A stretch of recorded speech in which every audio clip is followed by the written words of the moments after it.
തന്നെ എനിക്ക് തോന്നുന്നു ഏറ്റവും വേറിട്ടൊരു കാഴ്ച എനിക്ക് എൻ്റെ ഓർമ്മയിൽ ജയമാളെ അപ്പൊ മെമ്പർഷിപ്പ് എന്നുള്ളത് സംഘടനയിൽ മെമ്പർഷിപ്പ് എന്നുള്ളത് സാങ്കേതികമാണ്. അത് മുതലാളിയുടെ താല്പര്യങ്ങൾക്കനുസരിച്ച് ലഭിക്കുന്ന വാറോലക്കനുസരിച്ച് യൂണിയൻ കൊടുക്കുക. ആർക്കും എവിടെയിരുന്നും വീട്ടിലിരുന്നും ഒക്കെ ചെയ്യാം, വേറെ ജോലികൾ ചെയ്യുമ്പോഴും ചെയ്യാം. പക്ഷെ ഒരു പത്രപ്രവർത്തനം ജീവിതോപാധിയെ കൊണ്ട് നടക്കുന്ന വർക്കിംഗ് ജേർണലിസ്റ്റ് ഉണ്ടാവില്ല. അപ്പൊ നമ്മൾ ചോദിക്കും, സാധാരണക്കാർ ചോദിക്കും, വർക്കിംഗ് ജേർണലിസ്റ്റ് ഇല്ലെങ്കിൽ എന്താ കുഴപ്പം? പ്രിയപ്പെട്ടവരെ, വർക്കിംഗ് ജേർണലിസ്റ്റ് ആക്ടിനെ ബേസ് ചെയ്തുകൊണ്ട് അതിനെ അടിസ്ഥാനപ്പെടുത്തിക്കൊണ്ട് ആണ് ശമ്പളം സംബന്ധിച്ച വേജ് ബോർഡ് രൂപീകരിച്ചത്. ഈ വേജ് ബോർഡ് അനുസരിച്ചാണ് റിപ്പോർട്ടർക്ക് എത്ര ശമ്പളം, സബ് എഡിറ്റർക്ക് എത്ര ശമ്പളം, അങ്ങനെ ആ കാറ്റഗറിക്ക് ക്യാമറ പേഴ്സൺ എത്ര ശമ്പളം, ആ രീതിയിൽ കാറ്റഗറൈസ് ചെയ്തത്. വർക്കിംഗ് അവേഴ്സ്, അതിന്റെ ജോലിയുടെ സ്വഭാവം, ആ രീതിയിലാണ് ശമ്പളം തീരുമാനിച്ചത്. വിദഗ്ധരായ ഒരുപാട് പേര് കൂടിച്ചേർന്നുണ്ടാക്കിയ ഒരു സംഭവമാണ് വർക്കിംഗ് ജേർണലിസ്റ്റ്. അതിന് തുടർച്ചയാണ് വേജ് ബോർഡ്. അപ്പോൾ വർക്കിംഗ് ജേർണലിസ്റ്റ് ആക്ട് ഇല്ലാതാവുന്നതോടുകൂടി വേജ് ബോർഡ് ഇല്ലാതാവും. വേജ് ബോർഡ് ഇല്ലാതാവുന്നതോടുകൂടി വ്യവസ്ഥാപിതമായ രീതിയിൽ നിയമം അനുശാസിക്കുന്ന രീതിയിൽ ശമ്പളം കൊടുക്കണമെന്ന് നിർബന്ധമൊന്നും ഇല്ലാത്ത അവസ്ഥ വരും. തങ്ങൾക്ക് ഇഷ്ടപ്പെട്ടവർക്ക് ഇഷ്ടപ്പെട്ട രീതിയിൽ ശമ്പളം കൊടുക്കാം, താല്പര്യമില്ലാത്തവന് ശമ്പളം കൊടുക്കാതെ ഒഴിവാക്കാം. അങ്ങനെ ശമ്പളം കൊടുക്കാതെ ഒഴിവാക്കാൻ വേണ്ടി ഒരു മാധ്യമ സ്ഥാപനം നടത്തിയ ഗൂഢാലോചനയുടെ, ഒരു മാധ്യമ സ്ഥാപനത്തിന്റെ മാനേജ്മെന്റ് നടത്തിയ നിഷ്ഠൂരമായ ഗൂഢാലോചനയുമായി ഏറ്റുമുട്ടിക്കൊണ്ടിരിക്കുകയാണ് ഞങ്ങൾ പത്രപ്രവർത്തകർ, നമ്മുടെ സംഘടന പത്രപ്രവർത്തകർ. കേരളത്തിലെ ഏറ്റവും പുതിയ നിര പത്രങ്ങൾ ഏറ്റവും ശക്തമായ സാന്നിധ്യം അറിയിച്ച പത്രമാണ് മാധ്യമം. മനുഷ്യാവകാശത്തിന്റെ സംരക്ഷകരായിട്ടും പരിസ്ഥിതിയുടെ സംരക്ഷകരായിട്ടും ഏറ്റവും സമൂഹത്തിൽ ഏറ്റവും പാർശ്വവൽക്കരിക്കപ്പെട്ടവരുടെ ശബ്ദം ഏറ്റെടുക്കുന്നവരേക്ക് വന്ന ആ രീതിയിൽ നമ്മുടെ മുന്നിൽ അവതരിച്ച മാധ്യമം. ആ സ്ഥാപനത്തിലെ 500ഓളം വരുന്ന ജീവനക്കാർക്ക് 5 മാസമായി ശമ്പളം കൊടുക്കുന്നില്ല. നോക്കൂ, 1 മാസത്തെ ശമ്പളം കിട്ടാൻ അവസ്ഥ. ഈ മാധ്യമത്തിലെ ഞാൻ ജേർണലിസ്റ്റുകളുടെ കാര്യം പറയട്ടെ.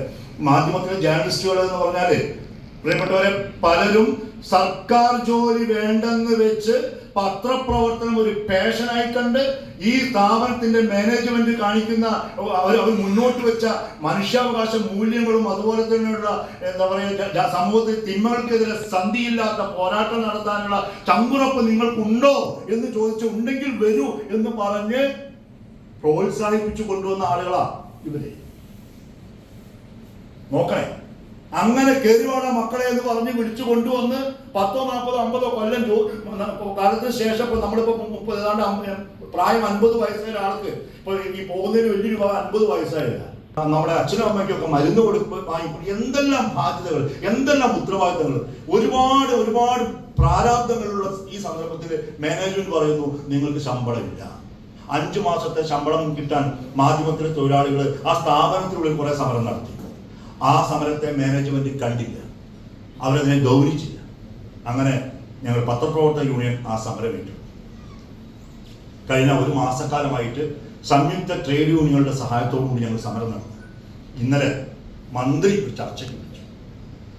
സമരത്തിന്റെ ഭാഗമായിട്ട് ഞങ്ങൾ അവിടെ കോഴിക്കോട്ട് വലിയ പ്രക്ഷോഭങ്ങൾ നടത്തി. ഞങ്ങളുടെ സംസ്ഥാന പ്രസിഡന്റ് KP രജി ഉപവാസം നടത്തി. അവിടെ ഒരുപാട് പേര് വന്നു. 24 മണിക്കൂർ ഉപവാസത്തിലേക്ക് ഐക്യദാർഢ്യം അർപ്പിച്ചുകൊണ്ട് വിവിധ ട്രേഡ് യൂണിയൻ വന്നു, CIT വന്നു, AITC വന്നു, INDC വന്നു, മുസ്ലിം ലീഗുകാർ വന്നു, എല്ലാ രാഷ്ട്രീയ പാർട്ടി നേതാക്കളും വന്നു, ഞങ്ങളുടെ വേദിയിൽ വന്നു.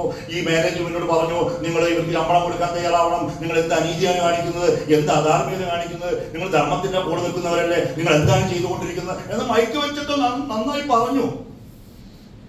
നമ്മൾ പറയില്ലേ, ഉറക്കം നടിക്കുന്നവരെ നമുക്ക് ഉണർത്താൻ കഴിയില്ല. മാനേജ്മെന്റ് ഒരു അണ്ണു പോലും ചലിക്കാൻ തയ്യാറില്ല. അവസാനം ട്രേഡ് യൂണിയൻ നേതാക്കളുടെ ആവശ്യപ്രകാരം മന്ത്രി ശിവൻകുട്ടി ഇന്നലെ തിരുവനന്തപുരത്ത് യോഗം വിളിച്ചു. ഞാൻ ആ യോഗത്തിൽ പങ്കെടുത്തു. അവിടെയും മാനേജ്മെന്റ് ശക്തമായി പറഞ്ഞു, ഞങ്ങളുടെ കയ്യിൽ പണമില്ല, ഞങ്ങൾക്ക് പണം കൊടുക്കാനില്ല. കഴിഞ്ഞ 5 മാസമായി ശമ്പളം കിട്ടാത്തതിന്റെ പേരിൽ 40ഓളം ജേർണലിസ്റ്റുകളും 100-ൽ പരം മറ്റു തൊഴിലാളികളും സ്ഥാപനം വിട്ടുകഴിഞ്ഞു. എത്ര കാലം പിടിച്ചു നിൽക്കാൻ പറ്റുക? അവർ വേറെ ജോലി നോക്കി പോയി കഴിഞ്ഞു. ഈ വേറെ ജോലി നോക്കി പോകുന്നവർക്ക് പോക്കറ്റിൽ കുറച്ച് പൈസ ചുറ്റി മടക്കി പറ്റുള്ളൂ. നോക്ക്, എന്തൊരു കഷ്ടമാണ് ഈ മേഖല നടന്നുകൊണ്ടിരിക്കുന്ന ചൂഷണം. എന്തായാലും മന്ത്രിയുടെ പങ്കെടുത്ത യോഗത്തിൽ പ്രത്യേകിച്ച് നമുക്ക് എന്താ പറയാ, വലിയൊരു നേട്ടമൊന്നും നേടാൻ കഴിഞ്ഞില്ലെങ്കിലും ചില പ്രതീക്ഷ ഉണ്ടാകുന്ന സംഭവങ്ങളുണ്ട്. അതിലൊരു സംഭവം, മാധ്യമം ദിനപത്രത്തിലെ സംഭവങ്ങളെ കുറിച്ച്, അതിന്റെ സാമ്പത്തിക വശങ്ങളെ കുറിച്ച്, അവിടെ അതിന്റെ നടത്തിപ്പ് സംബന്ധിച്ച് മാനേജ്മെന്റ് പറയുന്ന അവകാശവാദങ്ങളെ കുറിച്ച്, തൊഴിലാളികൾ പറയുന്ന ആവശ്യങ്ങളെ കുറിച്ച് ഒക്കെ തന്നെ വിശദമായി പഠിക്കാൻ അഡീഷണൽ ലേബർ കമ്മീഷണർ ശ്രീലാൽ എന്ന ഒരു ഉദ്യോഗസ്ഥന്റെ നേതൃത്വത്തിൽ ഒരു കമ്മീഷൻ നിയമിച്ചു. അത് വലിയൊരു നേട്ടം. നമുക്ക് തൊഴിലാളികൾക്ക് ആ കമ്മീഷൻ മുമ്പാകെ പോയി നമ്മുടെ പ്രശ്നങ്ങൾ അവതരിപ്പിക്കാം.